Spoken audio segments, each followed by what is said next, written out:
Hello viewers, you're welcome to today's episode of Child Abuse. Child abuse has also affected our mind state, putting our future at stake and everything that we hold. So today I'm at CEDOVIP with Miss Tina Musuya, the Executive Director, to find out how domestic violence has greatly affected the children, what the plans for the children are like, and why children have a very little voice during this pandemic. Miss Tina, like I said, I'm Princess Tyra Abok, and I'm so humbled to sit here today having a talk with you.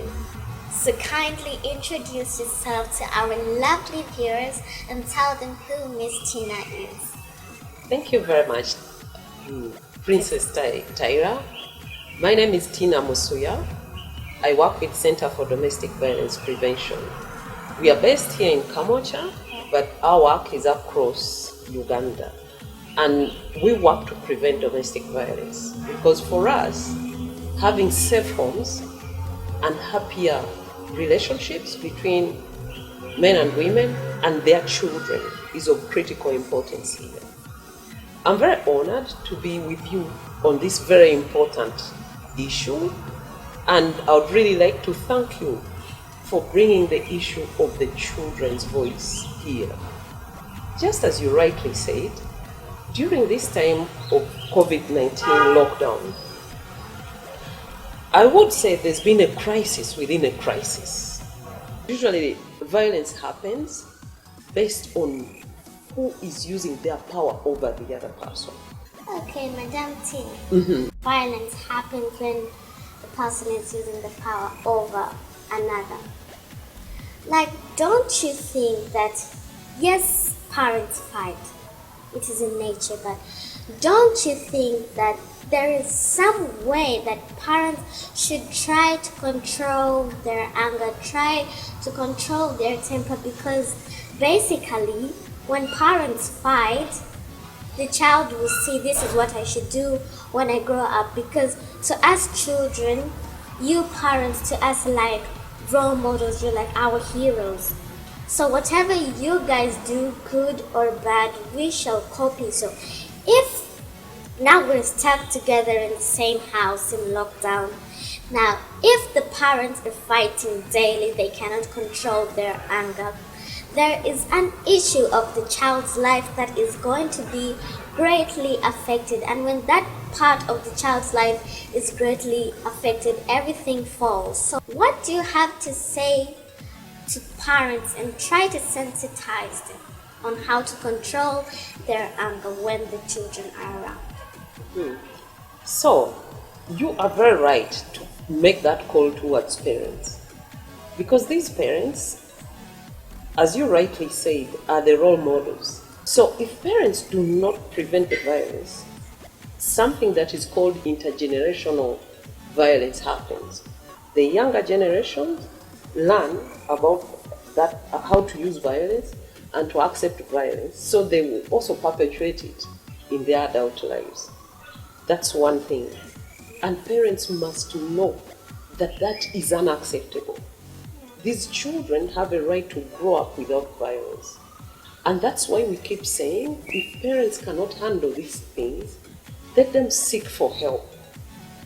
They can either talk it through with counselors, go to court or police, but they must never use violence at home. That's one. So it's unacceptable. It's also important that children know where to call for help in case it's happening. At least talk to a counselor. There are always helplines that you as a child you can call for help, because many parents keep quiet about it. And silence is the worst thing that anyone can ever do, because silence means it is going to continue.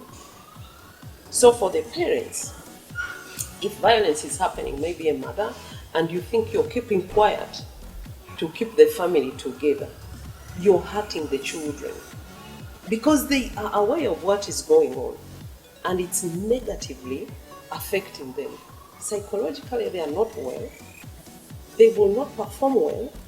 Some of them even turn to, delinquent behavior, and they become easy prey for other people who are going to abuse them. Okay, Madam Tina, you said that the children will become an easy prey, and if you think you're keeping silent and you're keeping the family together, you're actually hurting the children. But I think that parents out there know these things, but they choose not to follow them. Why?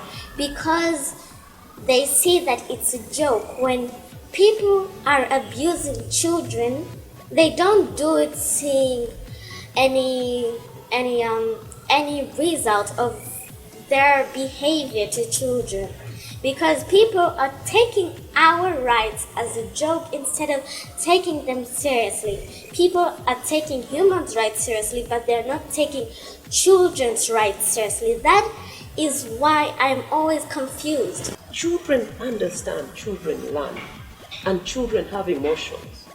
And we are also letting parents know that they must listen to children. How you feel is different from how I feel. So when I use my experience to silence you, that is very wrong. Because now look, we as adults have been talking about our experiences of COVID. And as you rightly said, not so much attention has been paid. I like the introduction of this conversation. Children are being impacted very differently. Their life has become difficult. I can't imagine a child who can't play, a child who cannot speak, a child who is restricted to stay in one place like this. A child is a growing person who needs to be cuddled. But now that can't happen because we are social distancing. And you can't go to school, you're supposed to be in school. It is not holiday time. And now they're making things difficult online. It's a crazy world already. So the question is, how much have parents tried to learn how to support their children to cope with all these difficult changes? How have they checked in with them to know what is difficult? Because even as adults, it's already difficult for us. So, Madam Tina, Yes. please may you tell me, have you as CEDOVIP bothered, or after you do any sensitization or give helplines, have you bothered to go back and see if the parents have understood or something like that? Because what I really want is for the parents to understand and stop abusing children. And right now it is all over the world, and not only in Uganda, it is all over the world. But I don't understand why parents enjoy abusing children, but they might not enjoy it. And this is where the childhood part comes from. Like people say, charity begins from home. Every character and behavior also begins from childhood. So when a parent is abusing the child, they'll probably remember that same moment when that happened to them, and they'll do it to the child and say, this is what they did to me, so that I should always do it to another person. So if parents can listen, because parents don't want to listen, and most things come from childhood.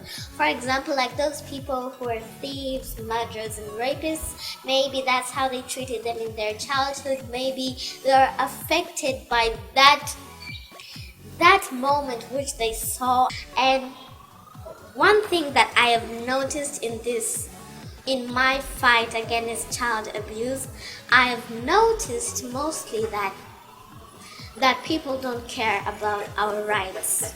They don't. People forget our rights and they just make up their own rights. Do you think, or do you not think that parents do not think that we are humans? And what should you do to sensitize parents and put very, very strict laws in place for people to respect our rights? So, Tyra, I hear you, because where we live, especially here in Uganda, many adults look at children as objects that they own.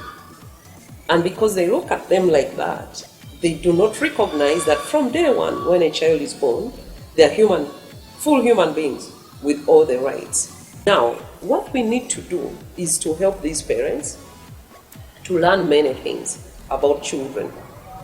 Right from the feelings of children, for them to recognize that children, just like adults, have feelings, all types of feelings. The angry emotions, happy emotions, sad emotions, emotions that they show that they are hurting, so that they are able to differentiate, to know that when this child is crying like this, maybe they are hurting, they are unhappy or scared. They need to put a finger to all those. That's one. Then secondly, they need to know that as adults, their core responsibility as parents is to teach the child. The child is a stranger into the world. They don't know many things, including, even when they are breaking up stuff in the house, they are trying to discover what this is. But how many times have parents even told the child that this is hot water, this is a glass? All they wait is to find fault with the child.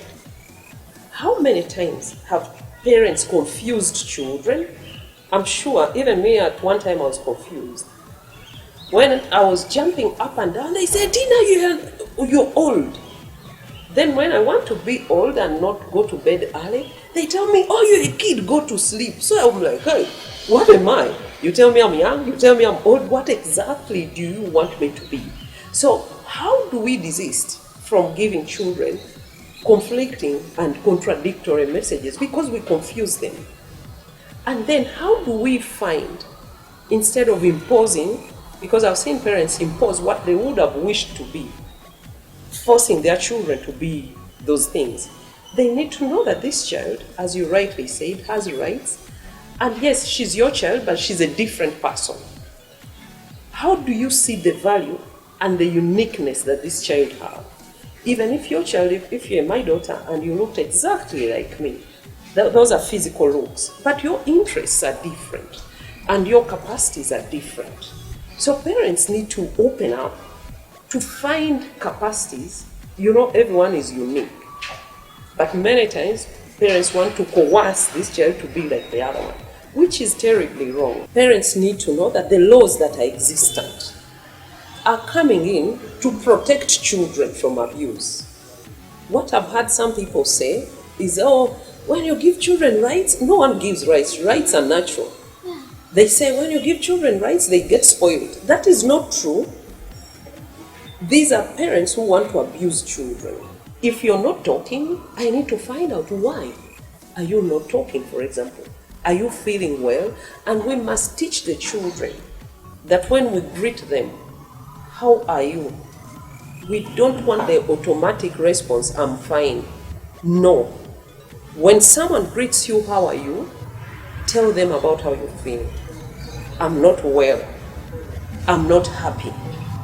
I'm hurting. I'm feeling depressed. I'm tired. Because the starting point is that wrong response of how are you? I'm fine. And then you say, but the child is fine. No, we must teach children to tell us how they feel at all times. So start from now, whoever is listening to me, teach your child to tell you how they are feeling.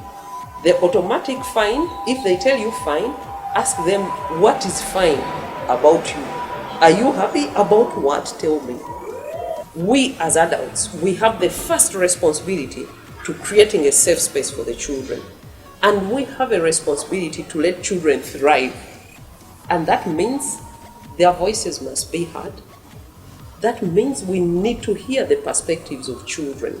Remember, they are the next generation. Don't expect Tyra's the world now to be like yours of very many years back. That was your time. Things are changing. So we need to cope up with the changes. Someone told me that when they were growing up, for them as children, when adults were speaking, children had to sit somewhere out there. I was shocked because then I wondered, were these children part of the plants outside or they were part of the family? Children are important members of the family who must also speak. We don't have to treat them like plants. Also, plants need to be respected. We don't have to treat them like furniture that is back behind the scenes. No, they have a life. Even if it's a baby, it's wailing, let the baby wail and pay attention to why the baby is wailing. Don't silence them because they are communicating.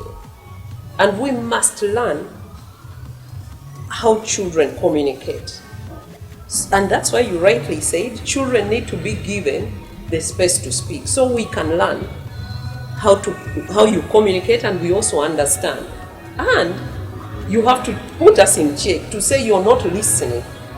This is what we mean, instead of us prescribing things for you.